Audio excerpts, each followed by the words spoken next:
Hey guys, King Chaz here, back with another deck guide video for you. Joined again with Saber Knight 7. Today we have everybody's second favourite deck, Lippy. I'm sure a lot of you have seen Lippy on the ladder, and I'm sure a lot of you either hate it or love it. What's your stance on Lippy, Mr. Saber, sir? Yeah, I mean, I don't mind Lippy as a concept. I think that the deck is okay. I feel like the deck probably got too strong after this expansion, where we got buffs to both Nickers and Roach, as well as the new Snowdrop card being implemented. So the deck kind of got too many buffs, in my opinion. The deck is a little bit too strong now. But that only makes it more interesting. Yeah, for sure. It is now actually a viable consideration for top-tier laddering, right? Yes, for sure. Like, for Skellige has two strong options, I think. You can either go for Lippy or you can go for Skellige Warriors. And we'll probably cover Skellige Warriors soon as well. But this time it will be Lippy. Okay, so let's just go through a few of the cards in the list. Start off with probably the main offender after Lippy, which is Ceres.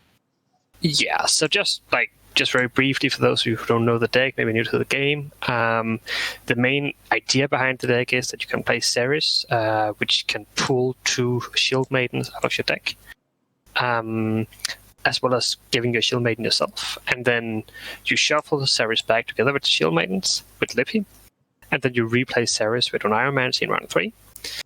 And then you play for, I believe, 25 points together with your last leader charge, which is a very, very strong finisher. Yeah. So I think this time we won't go through all of the cards because a lot of you already know most of the cards. We'll just talk about a few of them and how they are impacting the deck. So obviously we have Ceres, and then the deck, it's point spam pretty well, very good at abusing red coin, and then you kind of want these control tools, because what happens to like these point spam decks is that after a while, then the opponents start catching up with engines. And that's why we have a card like Heatwave in there. That's why we have a card like Stunning Blow, Blue Boy Lugos, and 2 Guarding Slashes, as well as some Bear Witches. So the Bear Witches is like not that great removal, at least not early in the round, but later on they can actually start removing stuff. Mm-hmm. And then you also have the Brockfire Hunter to supplement that damage. Yeah, for sure. So like maybe the Guarding Slash isn't enough on its own, but then with a Brockfire Hunter on the board, then you can actually start killing stuff. Mm-hmm. And I think before I mentioned that we got like buffs to Roach and Nickers, but I'm not sure if I mentioned Kadoosh, because Kadoosh is probably honestly the biggest buff to the deck. What's your opinion on this card, Jess? I mean, so I did a tweet recently about things that I think should happen for Season 3 of Masters, and one of the things I mentioned was I think that Kadoosh is probably a card that needs a nerf. It's almost certainly the most powerful card in the new expansion, with the possible exception of Vi. Depends on how you view Vi. But Kadoosh is just as a card on its own is extremely strong, right? Plays for 8 points just for if you just take the Bear Witcher, which is generally what you take, but sometimes you can also take the Mentor, I think it is. But generally you take the Bear Witcher, and then you play another Bear Witcher next to it, and then it heals for 6. So it's like 14 points for 8. And like 6 of those points can also be carryover if you need them to be. Like, it's just extremely, extremely strong. Yeah, so basically it allows you to play 2 11-point Bear Witches, and you pay a 5p card for it and an 8p card for it. So 22 points for 5 plus 8 provision. That is pretty broken. I don't think the only combo I can think of that's similar to this was Madame Zavola back in the day, but that wasn't even nearly as much as this is. So extremely strong. For sure. And then we are running the discard package, Burner, Skulls, and 2 Skirmishers, and Morkvac. And then yes, you hoover here over. We have Snowdrop as well. Snowdrop is a funny one because ideally it's not really a card that synergizes that much with the deck, because you don't have any green units. Like all of your strength is base strength. You don't go tall at all. And then you have the Snowdrop that randomly goes tall. But I think the way Snowdrop should be considered should be sort of a card that you can play it and just fix your hand, because the way Lippy often loses because you just miss some key components or you have a bunch of bricks in hand, because obviously you have Roach, you have Nickers, you have Morkvac, some Lippy and run Shield Maidens. It just can very easily go wrong if you have a little bit of bad luck with your draws. And then obviously, like every time you combine Snowdrop with Burner or Scald, it's just +2 points. But don't think too much about the card as like a value card, more of like fix your hand card. For sure. Yeah, and I think just as final note to that is that if you feel like you don't queue into, like, if you feel like you're drawing just fine and you don't need the consistency from the Snowdrop, then consider replacing it with something like Curse of Corruption. Curse of Corruption is a great Toll Punish card. You like, again, you don't have any cards that go Toll yourself. I think your tallest unit is a 6, maybe 8 if you count the Bear Witches from Kadoosh. So Curse of Corruption is just almost guaranteed value, and just helps you with your general game plan of shutting down the opponent's powerful engines. For sure. All right, so let's move on to some of the strengths and weaknesses of this particular deck. Obviously, one of the main strengths that people will know is its ability to abuse red coin with its point spammy nature. Yeah. So this deck is like almost always better on red coin. Like there can be situations where so the thing with Lippy is that there are like 3 outcomes after round 1. Either you won an even, or you won the round, or you lost the round. And winning on even is obviously preferable. That's best case scenario. But if you lose round 1, that's usually where stuff starts going wrong. Because basically you're forced into a long round, you have no cards that really generate value over time. And if the opponent managed to get some of the very powerful engines to go through, then you're kind of just lacking value. And that's kind of the reason that sometimes actually getting blue coin can be an advantage, because sure, you're overcommitting a lot, but then you get your round control, you can still do the bleed, control the round length, that sort of stuff. Usually it's red coin is better, but there can be situations where blue coin is actually preferable. Yeah, for sure. Because essentially all that really matters round 1 is winning the round. Now, winning on even happens quite often, because that's what the deck does, but as long as you get that round control and you can bleed with your Kadoosh, your Totem, your Lippy, you should be in a fairly good spot, because you're getting the short on that round 3 for that Ceres finisher, right? Yeah, exactly.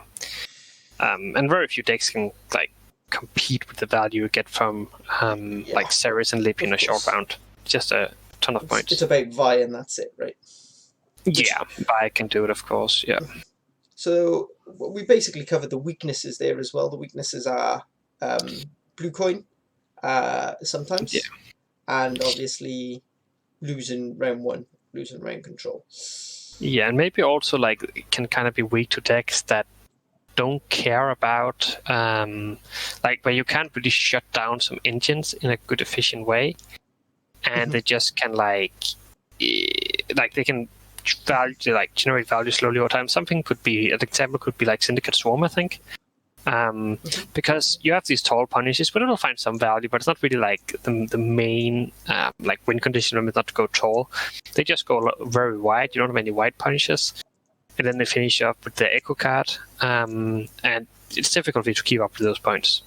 Yeah, and another one is Deadeye Ambush. I've been playing some Deadeye Ambush, and what I've learned against Lippy is just pass after 3 cards. Like, let them have the round, because they can't actually bleed you efficiently if you just start with your scenario as ambush.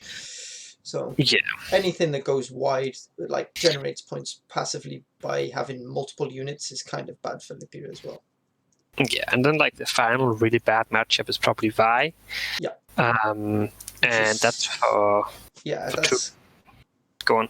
Yeah, that's like close to unwinnable, right? Like, if you're running the second tall punish, it's a little bit better. But when you're running this Snowdrop version, the Vi matchup becomes extremely difficult, because they can afford to go down two cards in round 1.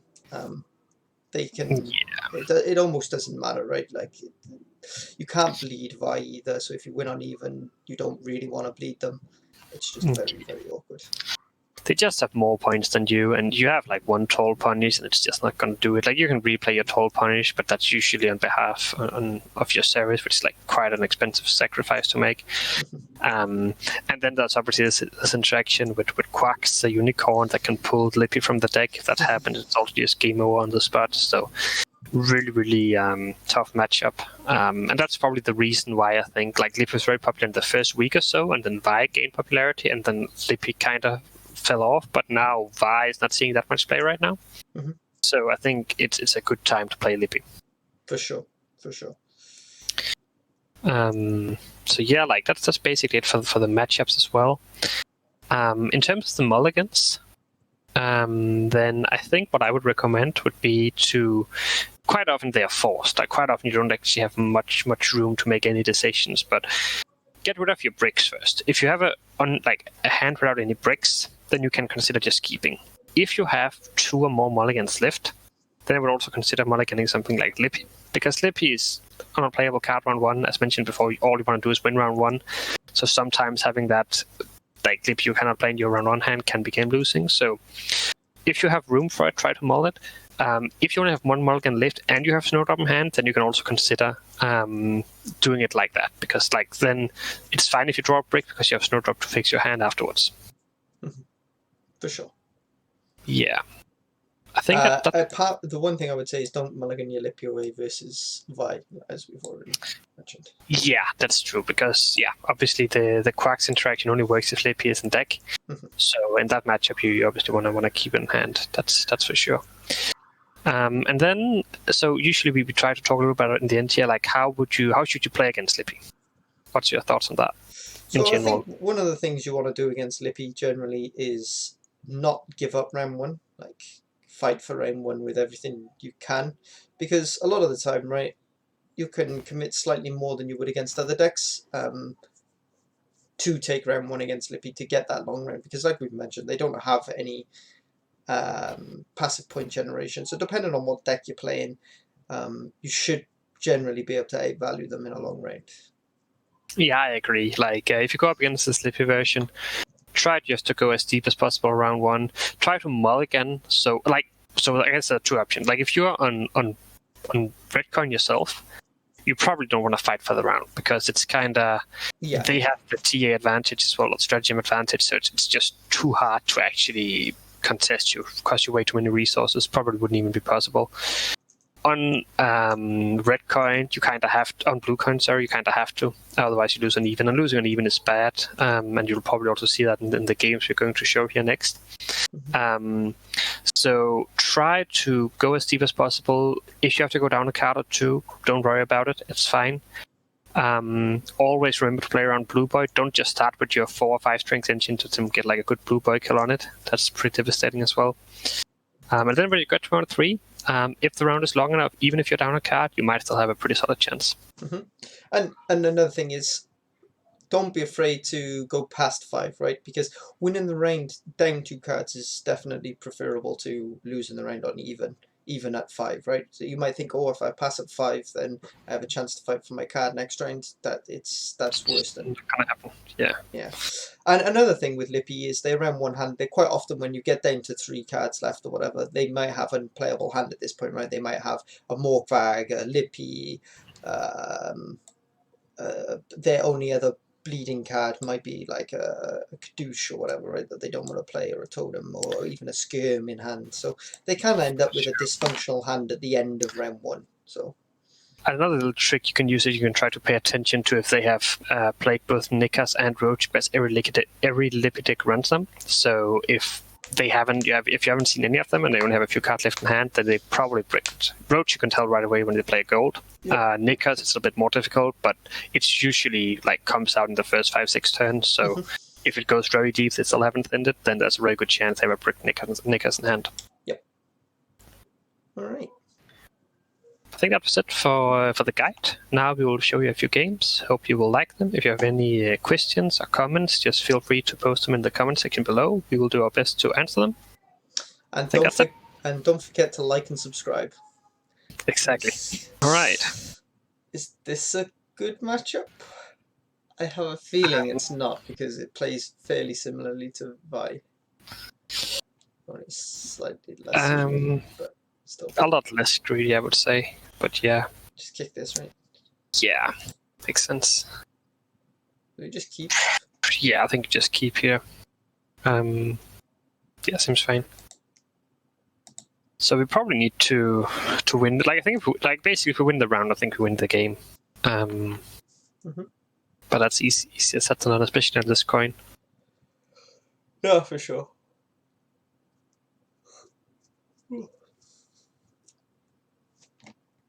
Just Okay, that's surprising. Didn't mulligan that. I assume we don't have Blue Boy, but Brockler Hunter does the job as well. Sorta.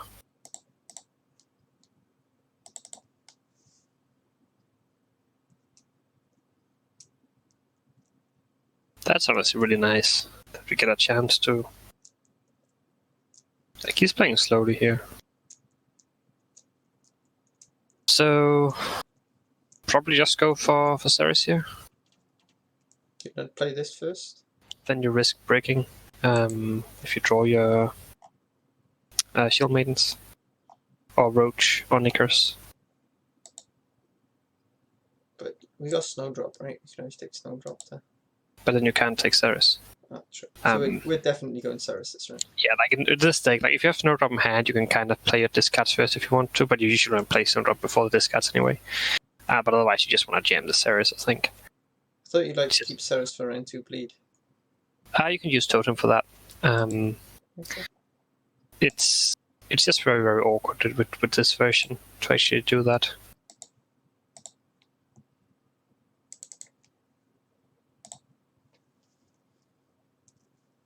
I think all we want to do is just to, like, if you can win round 1, then the commitment almost doesn't matter. At least when uneven. Round 2, ideally we just go like Totem, Kadoosh, Bear Witcher, and then Laugh. No, just jam this, is it? So again, the only issue is that we haven't thinned out our Knickers just yet. So it could be an argument to go Totem first. Again, like, if you win the round, I think it's like, so it's okay. Like, sure, it's a good card, but you don't care too much about that when playing Lippy. I think I'll just play it safe, like, probably end up committing it anyway. Okay.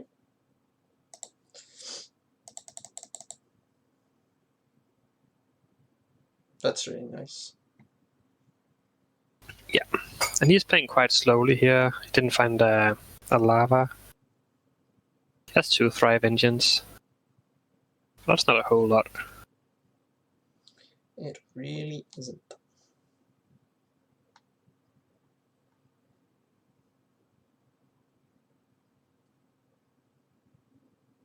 Sure. Now you just jump this? Yeah, seems good.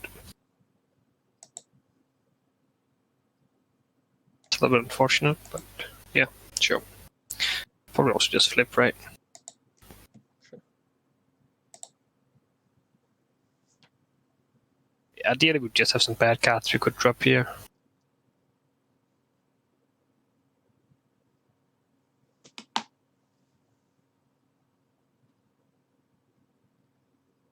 Kind of feels like a no commitment to go for the Morquack.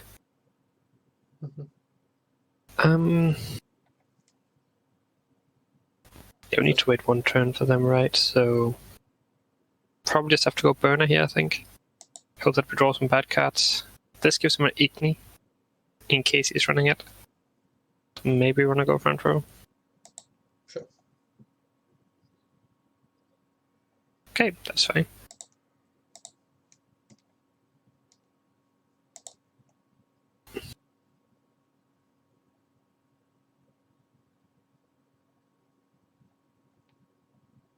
Yeah, this looks pretty good, I think.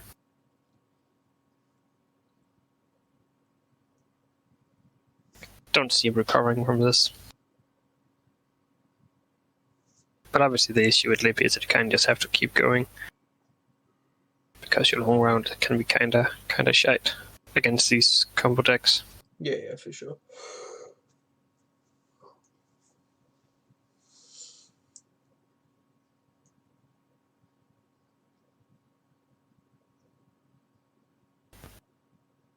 So he's really taking his time. Probably trying to do the math. He has some big reach spare tip. Alright. We should be in a pretty good spot here, I think. Just bleed him dry, right? Yeah, because we kind of just have to bleed. Not much of an option there. Kick the Mork, right? Yeah. So what's left in the deck now? Guess probably just seems fine. You also have Snowdrop, so You could also kick Snowdrop, but you might go Lippy this round as well, so it's probably just fine to keep it, honestly. The cards we have in... Like, because the Stunning Blow could potentially be good on some of his... Like Ugin or whatever, right? If he plays it late. Yeah. Yeah, I think this hand is pretty solid. Honestly, what if we just start with Lippy? Like I said, just a great thing to do here. It's either that or Snowdrop, right? But Snowdrop is better if you play Lippy, right? Because we actually have quite a few... If you check the graveyard and what we have left there, then, like, if we get rid of all our, like, Ceres and stuff, then we'll get Totem, and I guess it's basically Totem, right? Totem and then Burner and these two, right? Yeah, yeah. Play as well. And Burner would also activate Snowdrop, so I think Lippy first is just a great thing to do. Sure.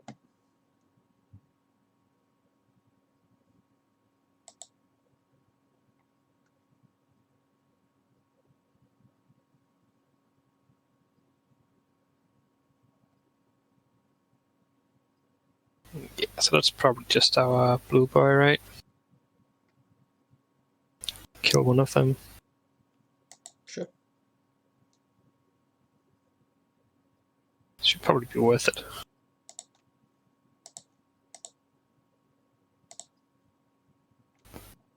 And now the question is, do we take another ping? Like, if it goes like Strigger on it, or than sad.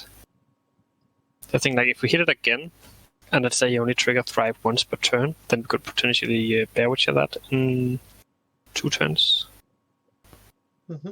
So maybe it's okay to take one more. Mm-hmm. Okay. It's your call. If you can trigger Thrive twice in 1 turn, then we should good with Leader. Right?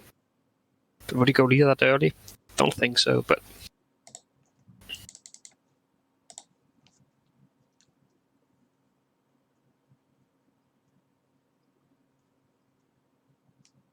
No, Snowdrop.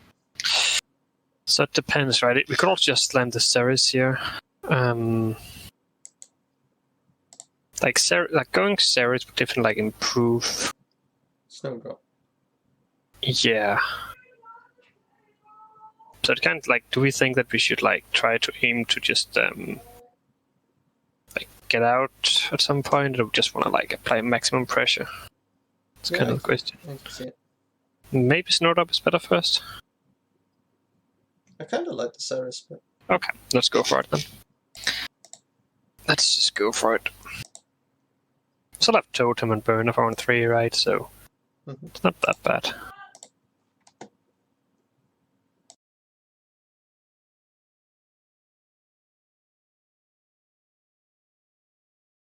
So when we hopefully thin Nickers as well, then we don't have. Oh, that's a pretty nice goal for Stunning Blow, right?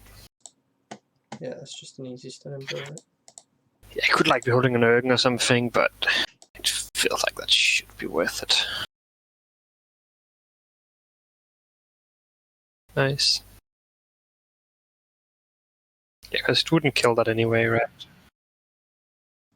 He doesn't have Carinthia, right? That's really good for us.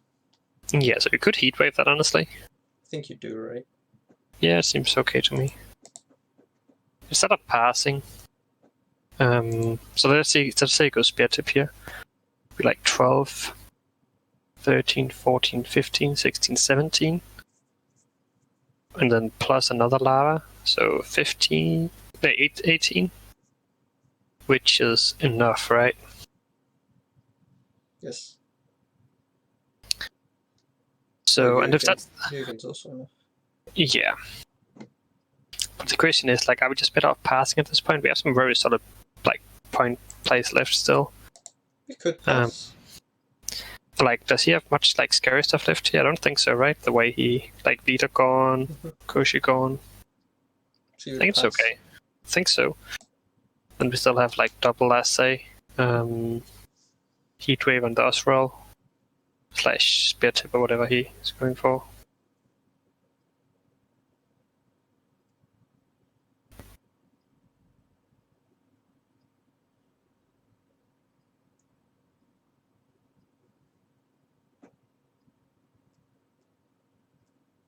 I think it has to be Spear Tip or Ergen. I don't think Goliath is enough, right? No, Goliath's enough. Goliath's 16, which is a tie. Tie, right? Yeah.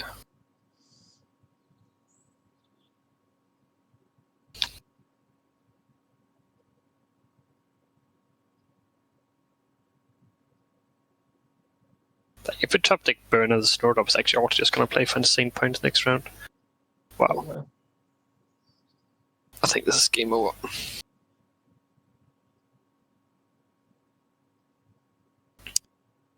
Triple essay?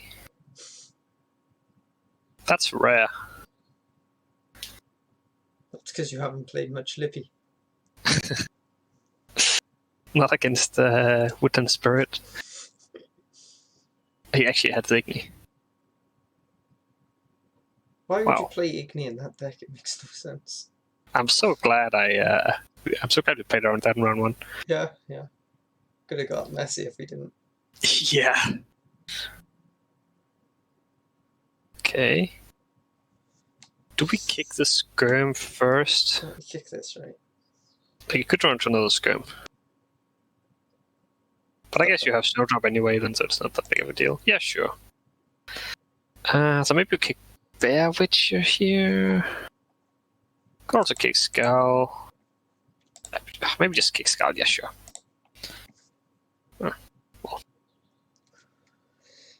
Interesting.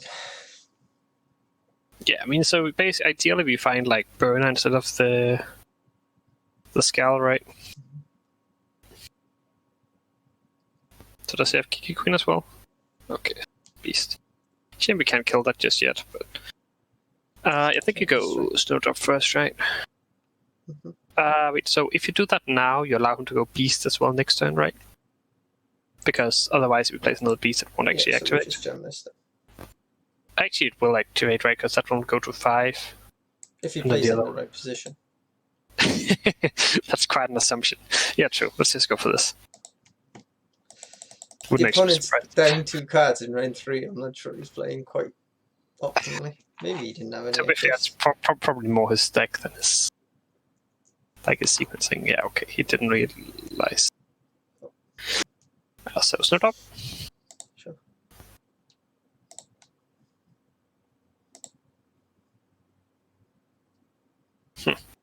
Put one Sucks. each back in there. Yeah. Oh man, Brenner would have been so good here. Yep. But we can actually kill the next beast in 2 turns, right? No, we can't. We can't. Never mind. Never mind. Doesn't work. Jam this now. Yeah.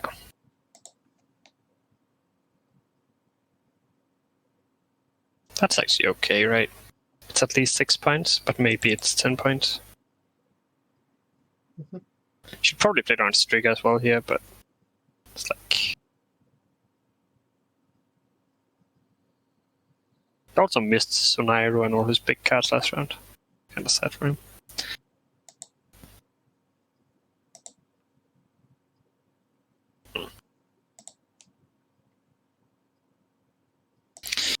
Yeah.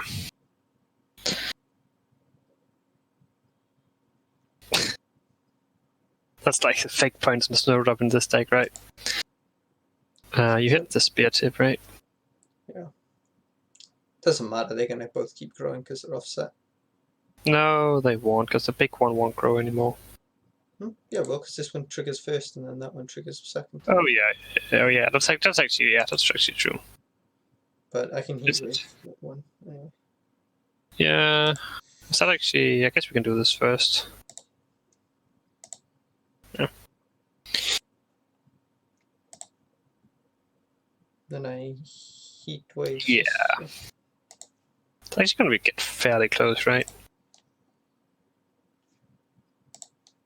It wasn't with the fact that Kadoosh is like make it broken. Yeah. Win by 8 points. Like that actually got surprisingly close. Yeah, for sure. I mean, we did lose quite a lot of points right now finding the burner and stuff, but yeah. Yeah, so like Burner, like the Snowdrop points were kind of fake. So Burner would have been what, like 2 more points than a Scalp plus 2 more, like getting another Skirm down, right? So it would have been like plus 6 additional points. Mm-hmm. But yeah. So red coin with Lippy, jam your Ceres, jam your big cat, win on even, bleed, win, short run 3 up 3 cats, easy clap. This is your Scoia'tael deck, no? I don't think it's quite mine. It's probably more something that Koresh was playing. Scram is nice. Not the worst hand in the world. Maybe kick Gutting Slash. Like, they might not actually do all that much. A Stunning Blow would be insane. That's actually also pretty valuable. Maybe the sand is just okay. Sure. Probably gonna have to play Ceres here, but Yeah, I mean, I think you just always play Ceres run 1. Like, it's almost, you almost never play Ceres. Almost don't play Ceres run 1. isn't it like really nice though to bleed with Ceres run 2? But it just never really works because of the way your hand is with your discards and stuff. Like, you can bleed with Totem, but Ceres you just jam around 1. I think that's an easy heat wave as well. That is, yeah. Yeah.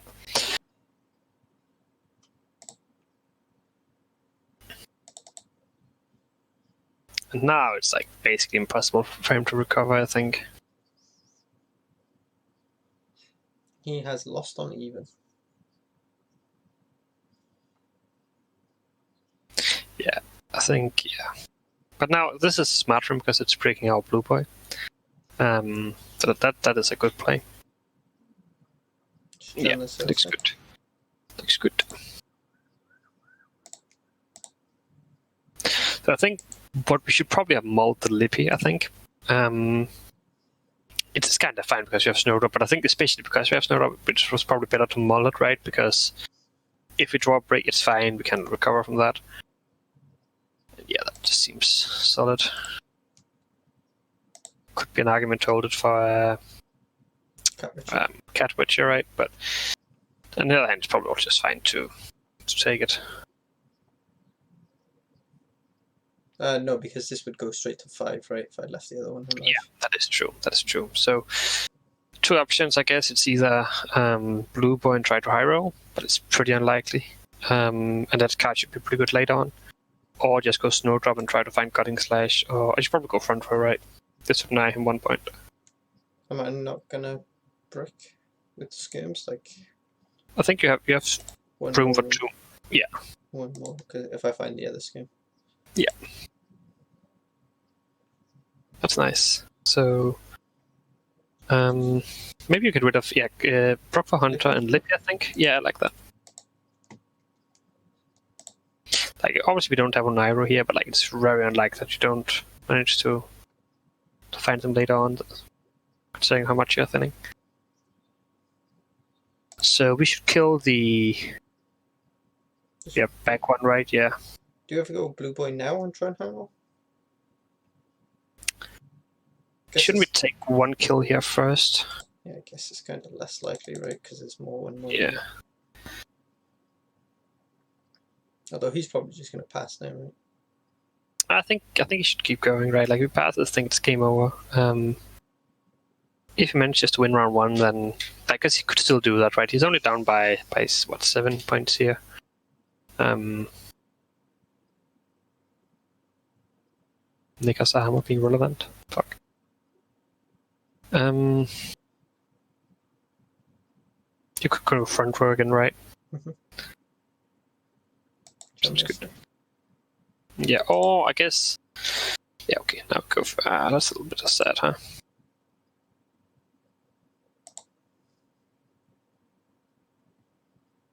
I mean, it's not great, but. Yeah, it's okay. Like, we could try to go Blue Boy next, I guess, and then, like, if we get set up the kill with Bear Witch, that would be pretty nice. Mm-hmm.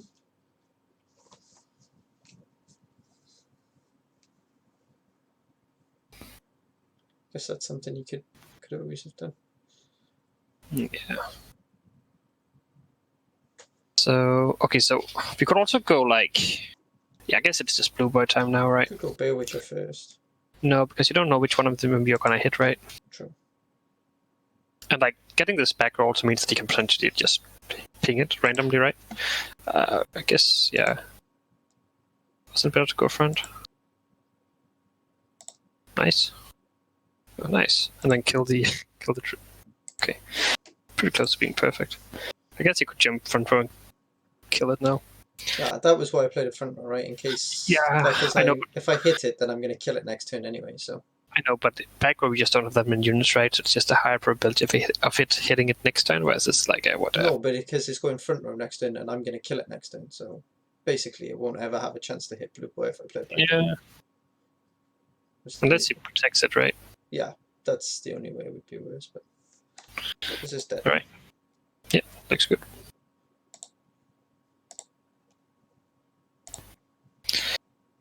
And yeah, like if it goes guest race, he takes a round. That's fine, I think. If not, then we probably win the round. Uneven.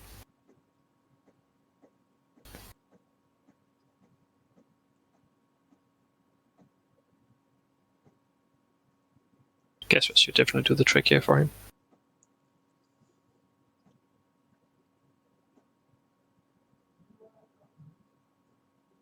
That doesn't do the trick for him. Okay, looks a little bit desperate. I think we can just go totem, right? I mean, I could just play this. Yeah, so Gets my head. It does, right? But you lose a potential 4 points on totem. I'm just wondering, like, do we need to be that greedy with the totem? Just thinking it's like my only bleed card now, really. I guess. Just go Lippy, right? Just go Lippy. If I find it. So you would go totem here. I think so. Like Burner is also bleed card, right? Burner and Scarlet bleed cards. Sure. Probably play it to the left, so if he kills it, we can. Like, we only kill the snowdrop instead of the the damage, right? But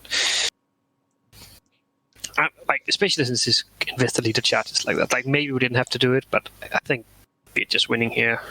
Mm-hmm. At least if we draw like half decently enough. Nice. Kick this, I guess. Yeah. All right. So we actually have, I guess, a free Oniro here. Yep. So we go Oniro for Burner, right, and hopefully hit this. Wait, so how does it actually work if you go Oniro here, then go Lippy? Then you just shuffle the Oniro back into the deck, right? Yeah. So it's actually not that free. Unless, but maybe we just like don't go Lippy this round, like don't have to. You could just go Burner here, right, and then maybe look to pass after that.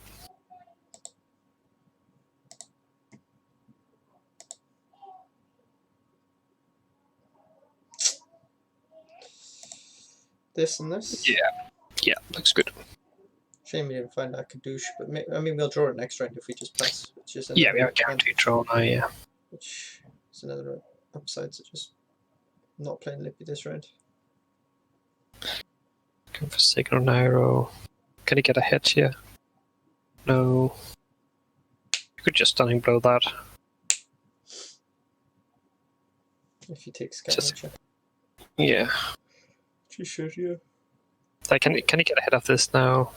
It's 9 points. Not really, right? I don't think so. That's fine. I mean, maybe with leader, but yeah.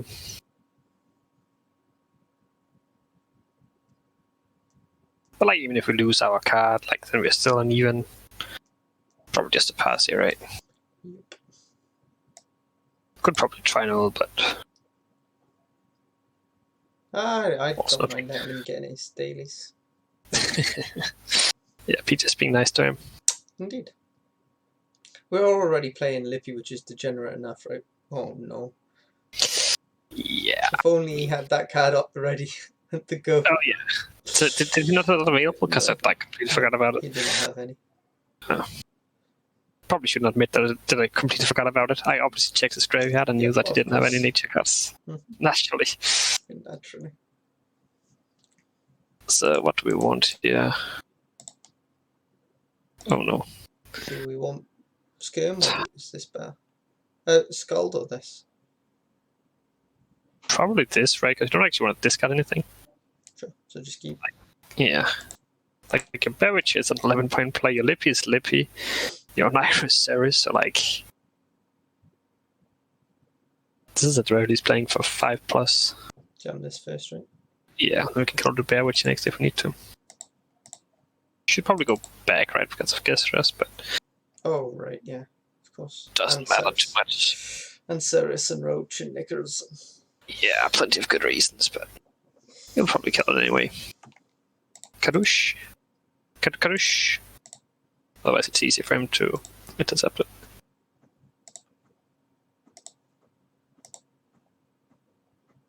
Karush. And this card is the most broken card of the new expansion. Yeah, I tend to agree. I mean, Vi also is a strong contester, right? Yeah, kinda.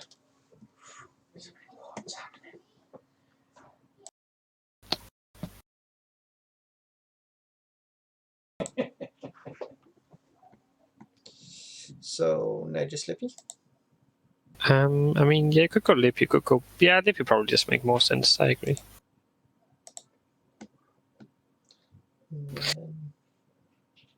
Lippy is also just kind of broken with both Nickers and Roach, right? Ever since day one, I've said Lippy's the most... Yeah, I know, you mention that all the time.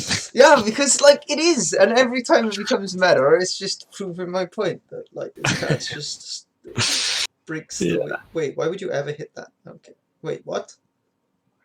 I mean, okay, he just accepted the fact that he lost, so he extra points. Okay. Yeah.